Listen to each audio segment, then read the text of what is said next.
بسم اللہ الرحمن الرحیم، السلام علیکم۔ میں سید عمران شفقت آپ کی خدمت میں حاضر ہوں۔ رات کو 1 بجے طالبان جو تھے وہ پیش قدمی کر رہے تھے اور اب تک طالبان چھا گئے ہیں۔ کابل جو ہے وہ زیر نگیں ہے اور ایک جس کو کہتے ہیں رسمی سی کارروائی ہونا باقی ہے کہ چونکہ دوحہ مذاکرات میں طالبان نے یہ وعدہ کیا تھا کہ بڑی سموتھ اور پیسفل ٹرانزیکشن ہوگی، پاور ٹرانسفر ہوگی، اور لیکن پاور ٹرانسفر کا معاملہ محض صرف میرا خیال ہے دکھانے کے لیے ہی ہے اور اس سے زیادہ ہے کچھ نہیں، تاکہ تاثر یہ رہنا چاہتے ہیں یا ان کی خواہش ہے۔ مجھے تو یہ ایک سٹیج لگ رہا ہے، وہ میں آگے چل کے آپ کو بتاؤں گا کہ یہ سٹیج کیوں ہے، یہ ڈرامہ، پولیٹیکل ڈرامہ جس کو کہتے ہیں، یہ کیوں رچایا گیا ہے اور اس کے مقاصد کیا ہیں اور ہوگا کیا۔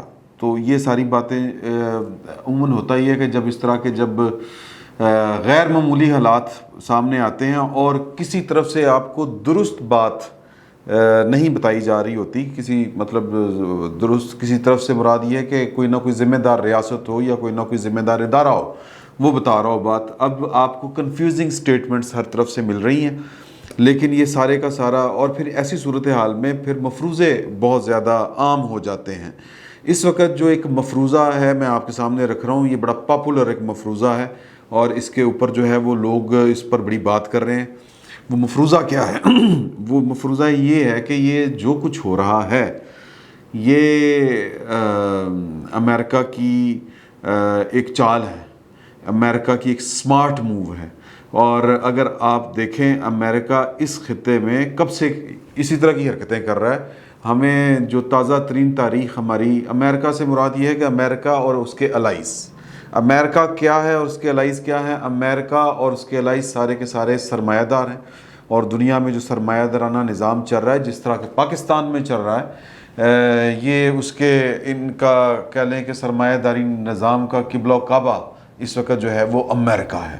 امریکہ ان کو لیڈ کر رہا ہے، اور جب بھی جو یہ والا نظام ہے، یا کم از کم یہ والی جو قوتیں ہیں جو سرمایہ داری نظام کی وجہ سے یا انڈسٹریل ریولوشن کی وجہ سے اٹھ کے سامنے آئی ہیں، ان کو جب بھی ان کی اکانومی کو، ان کی پولیٹیکل پوزیشن کو جب بھی خطرہ ہوتا ہے عالمی سطح پر، تو وہ کوئی نہ کوئی رول ضرور پلے کرتے ہیں۔ وہ ہندوستان پاکستان کی تقسیم ہو، یہ ایک فلسفی ہے، اور اس کے اوپر اگر میں نے کئی دفعہ میں نے ذکر کیا ہے آپ کے، یہ مفروضہ ہے، ذکر کیا ہے آپ کو، اور بلکہ سازشی مفروضہ کہہ لیں وہ ہے۔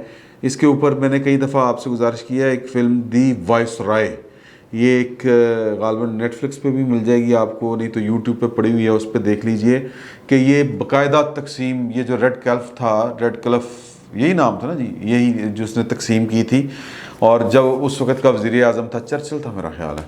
تو میں آپ کو تاریخ کا اچھا اسٹوڈنٹ نہیں ہوں، میں نام بھول جاتا ہوں، تاریخیں بھول جاتا ہوں، واقعات البتہ ذہن میں رہ جاتے ہیں۔ تو اس نے یہ ایون کہ گورنر جنرل جو لارڈ ماؤنٹ بیٹن تھے، وہ بھی اس سازش سے بے خبر تھے کہ یار کہ یہ باقاعدہ ایک سازش کے تحت جو ہے وہ ہندوستان کو تقسیم کیا جا رہا ہے، اور بڑے عرصہ پہلے انہوں نے سوچ لیا تھا کہ یہ یہاں کا نقشہ کیا ہوگا، اور ہم نے اس خطے کو نہ تو پاورفل ہونے دینا ہے اور نہ ہم نے رشیا کو سپورٹ کرنے دینی ہے۔ تو یہ والی ایک میتھ ہے، ایک مفروضہ ہے، ایک سازشی مفروضہ ہے، اور اس کے اوپر جو لندن لائبریری کے کچھ ڈاکومنٹس ہیں وہ اس مفروضے کو سپورٹ کرتے ہیں۔ تو یہ گیم تب سے چل رہی ہے، یعنی یہ جب انگریز یہاں پہ حکومت کرتا تھا تب سے ان کے یہ پلانز تھے اس طرح کے کہ کس طرح ہم نے رشیا جو ایک کیا جی وہ سرخ انقلاب جس کو کمیونزم جو ہے، کمیونزم کا راستہ ہم نے کس طرح روکنا ہے۔ کمیونزم سب سے بڑا خطرہ تھا، اور پھر کمیونزم سے پہلے بھی اور بعد میں بھی جو ان کے لیے خطرہ تھا، پہلے تو خطرہ جو تھا وہ آٹومن امپائر کے ساتھ انہوں نے کیا کیا، یا پھر جو بھی باتیں ہیں وہ بھی ذہن میں رکھیں، اور مسلمانوں کی کس طرح انہوں نے بینڈ بجایا، وہ کب سے بجانا شروع کیا، ایوبی کے دور سے۔ پھر یہ ریسنٹ پاسٹ ہسٹری جو ہے میں اس کی آپ کو میں نے مثال دی انڈیا والی، اور پھر اس کے بعد جو ہے وہ پھر کس طرح کر کے رشیا کو ہی کاؤنٹر کیا، اور پھر جب رشیا کو کاؤنٹر کیا تو پھر ان کے لیے پھر ایک خطرہ تھا مسلمان، اسلام، ہم جیسے بھی ہوں مسلمان نام کے، لیکن بہرحال وہ جو بنیادیں ہیں اسلام کے، جو اصول ہیں، بنیادیں ہیں، قرآن تو ہی نہ ختم کیا جا سکتا۔ تو اس کا تو بہرحال چلیں. پھر یہ وہ لوگ جو ہیں ہمارے کچھ لوگ جو ہیں وہ ان باتوں کو عقائد کی بنیاد پر نہیں حقائق کی بنیاد پر بات کرتے ہیں. تو بہرحال یہ حقیقت ہی ہے اپنی جگہ پر. اب کوئی مانے یا نہ مانے کہ ان اصولوں پہ چل کے مسلمانوں نے پوری دنیا پر جو تھے وہ دنیا کی امامت کی تھی. اب تو جوتے کھا رہے ہیں نا مسلمان سارے کے سارے, کیونکہ ہم نے وہ اصول سارے چھوڑ دیے. اور وہ اصول کیا ہیں؟ موٹے موٹے اصول ہیں, اور وہ کوئی راکٹ سائنس نہیں ہے. لیکن کردار سازی کی بات ہے. کردار سازی, کردار ہمارے ختم ہو گئے, مسلمان والا کردار ختم ہو گیا. اس کو سادہ یوں کر لیتے ہیں کہ جب مسلمان کے کردار ختم ہو گئے یا مسلمان والا کردار ختم ہو گیا, مسلمان والی روح ہمارے اندر سے مر گئی, تو پھر ہم جوتے ہی کھا رہے ہیں. تو پھر بھی اس کے باوجود جو انہوں نے رشیا کو کاؤنٹر کرنے کے لیے جس طرح مسلمانوں کے اندر وہ جہاد کا جذبہ اپنی مرضی سے پمپ کیا اور اس کو پھر یوٹیلائز کیا اور استعمال کیا, یہ نہیں کہہ لیں کہ مسلمانوں کے ایک جہاد والے جذبے کو اپنے ایک دشمن کے خلاف, تو وہ بھی ایک گریٹ گیم تھی. اور اس گریٹ گیم میں ان کا ہتھیار ہم بنے, یعنی ہتھیار ان کا تھا اور جو ہیومن ریسورس ہے وہ ہم تھے. اور اس کے بعد کیا کہہ لیں کہ اب جو ہے وہ ان کا ٹارگٹ جو ہے وہ دنیا میں ابھرتی ہوئی ایک اور اکانومی ہے. اب نظریاتی نہیں ہے, اب اکانومی ہے. یعنی پہلے بھی وہ اکانومی تھی, کمیونزم بھی ہی ایک اکانومی کی شکل ہے, لیکن وہ ایک پولیٹیکل اکانومی تھی. تو یہ والا انہوں نے تو اپنی پولیٹیکل اکانومی بھی چینج کی, چین نے ساتھ ساتھ وقت کے ساتھ ساتھ کمیونزم اور ملغوبہ بنا دیا اس کا, کیا اس کو کہتے ہیں, سرمایہ داری نظام کا, کیپٹلزم کا اور کمیونزم کا, اور مغلوبہ بنا دیا. تو اب وہ ایک نیا خطرہ ہے ایک نئی شکل کے ساتھ. پاکستان اس کا پارٹ تھا, پارٹ ہے. تو اب ایک نئی گریٹ گیم وہ کہتے ہیں کہ جی کہ بیسکلی یہاں پر امریکہ خود لڑائی نہیں لڑنا چاہتا, یہ ایک تھیوری ہے. یعنی اس کے فٹ پرنٹس نہیں چاہیے یہاں پر. اور یہ جو طالبان ہے یہ ایک خیال ہے, ایک مفروضہ ہے. اور ویسے بھی تاریخ میں ہوتا یہ ہے کہ کچھ جو سیاسی چالیں ہوتی ہیں وہ تاریخ میں بعض اوقات تاریخ کا سچ بن جاتی ہیں. جو اصل سچ ہوتا ہے وہ سامنے ذرا کم آتا ہے, اور پھر جو وہ اصل سچ سامنے لے کے آتا ہے اس کو لوگ بیوقوف بھی کہہ دیتے ہیں, اور کہہ دیتے ہیں کہ پاگل ہو گیا, سازشی مفروضے ہمیں بیٹھا کڑھتا رہنا.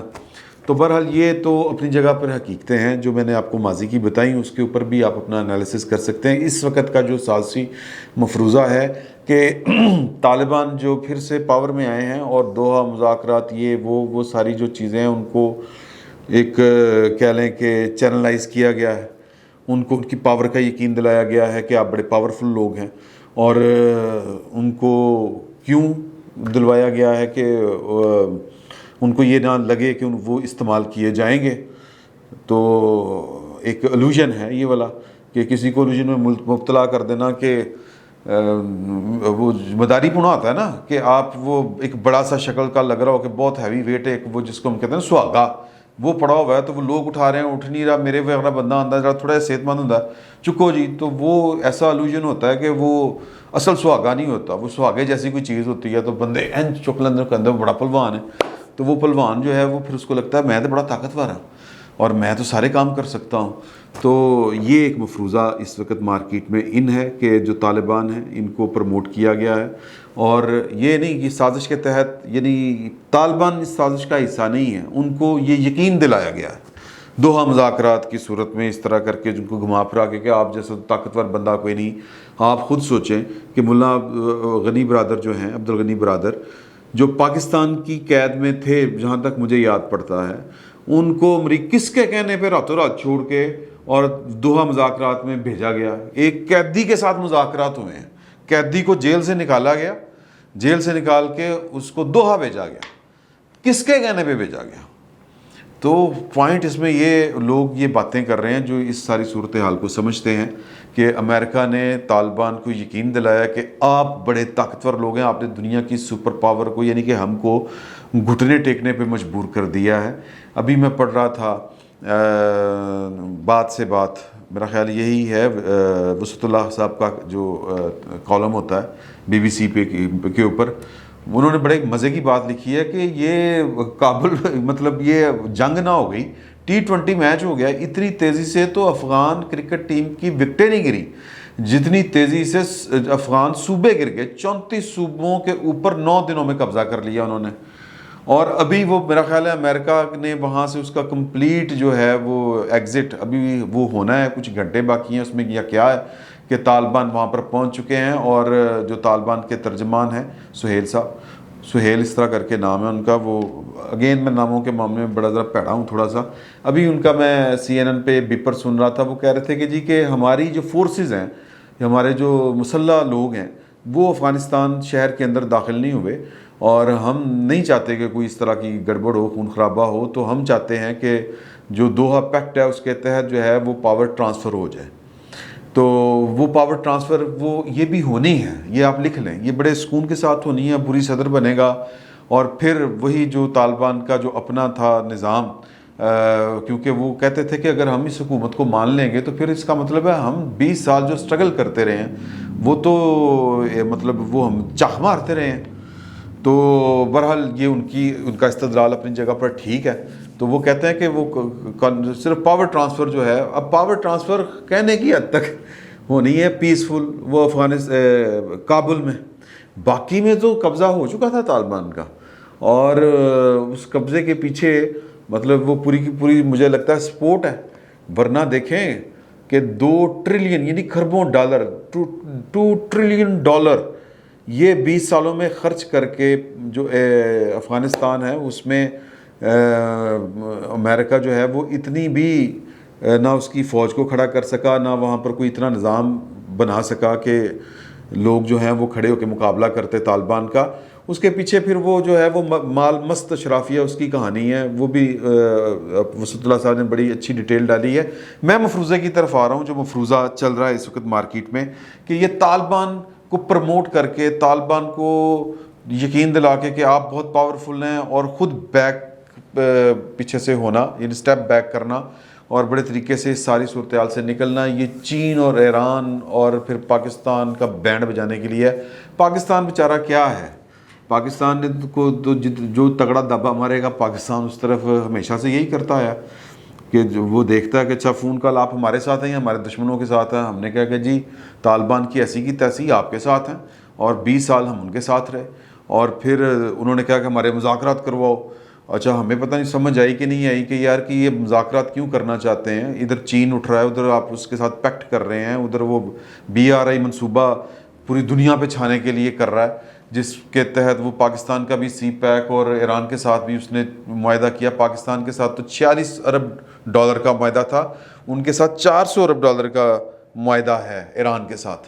تو یہ ٹارگٹ ہے کہ بیسیکلی ایک ہی ٹارگٹ ہے, اور اس ٹارگٹ کو اچیو کرنے کے لیے راستے میں جو بھی کوئی آئے گا وہ ختم کر دیا جائے گا. یہ پلانرز کی لگ رہی ہے پلاننگ, اور وہ ٹارگٹ ہے کہ چین کو کنٹرول کرنا ہے اور ان کے ذریعے طالبان کے ذریعے کرنا ہے. چین اپنی طرف سے کوشش کر رہا ہے, چین نے طالبان کے ساتھ مذاکرات کیے ہیں, اور طالبان کے ساتھ مذاکرات میں بڑی اب دیکھیں نا لوگ اپنے مفادات کا تحفظ کیسے کرتے ہیں. انہوں نے کہا کہ جی کہ اغیور میں, یعنی کہ جو وہ مسلمان ہیں سنگ کیانگ جن کو جو صوبہ ہے, اور وہاں پر جو مسلمانوں کی جو تحریکیں جو بھی ہوتی ہیں ان کو سپورٹ کرنے والے اگر افغانستان میں ہوں گے تو آپ ہماری مدد کریں گے, آپ پکڑ کے دیں گے. اور طالبان نے کہا کہ ویری گڈ کر کے دیں گے. تو گریٹ گیم یہی ہوتی ہے کہ وہ اپنی بچت ڈھونڈ رہا ہے چین, اور اس کو بھی اندازہ ہے کہ ہو کیا رہا ہے.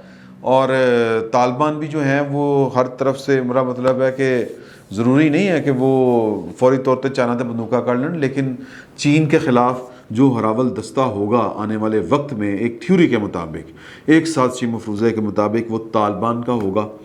طالبان کے ذریعے ان کو امریکہ رزسٹ کرے گا. امریکہ طالبان کے ذریعے چین کی جو بڑھتی ہوئی اکانومی ہے, پھیلتی ہوئی اکانومی ہے, اس کو کنٹرول کرے گا, الجھائے گا.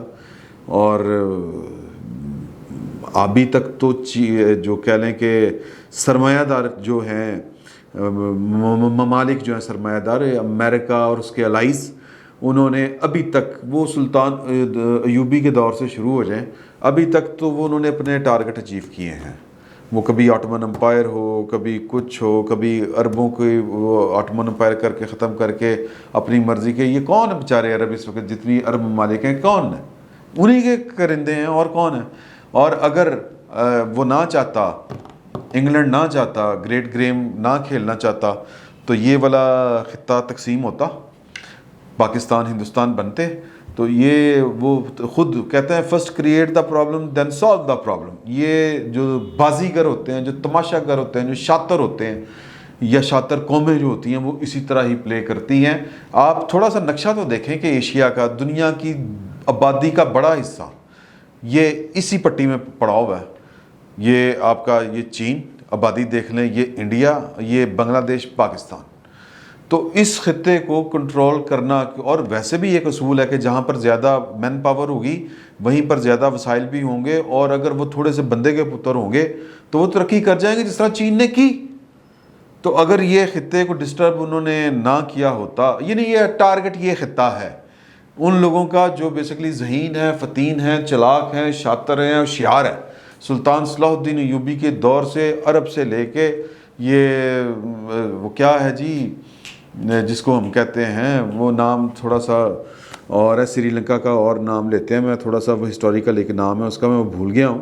تو بہرحال وہ اس کے ساحلوں تک، اور ادھر سے فارس، خلیج فارس تک، ادھر بحیرہ عرب تک، یہ علاقے کو کنٹرول کر کے رکھنا ہے. اور انہوں نے کر کے رکھا ہے سلطان صلاح الدین ایوبی سے لے کے آج تک. اسی طرح ہی ہوتا ہے. پتہ نہیں اب اس گیم میں کیا نکلتا ہے کیا نہیں. ابھی تک تو ان کے جو نقشے بناتے ہیں وہ اسی طرح ہی کام ہوتا ہے، اور اسی طرح ہی چیزیں معرض وجود میں آتی ہیں. اور ہم کیا ہیں؟ کچھ بھی نہیں. فی الوقت اتنا ہی. بہت بہت شکریہ آپ.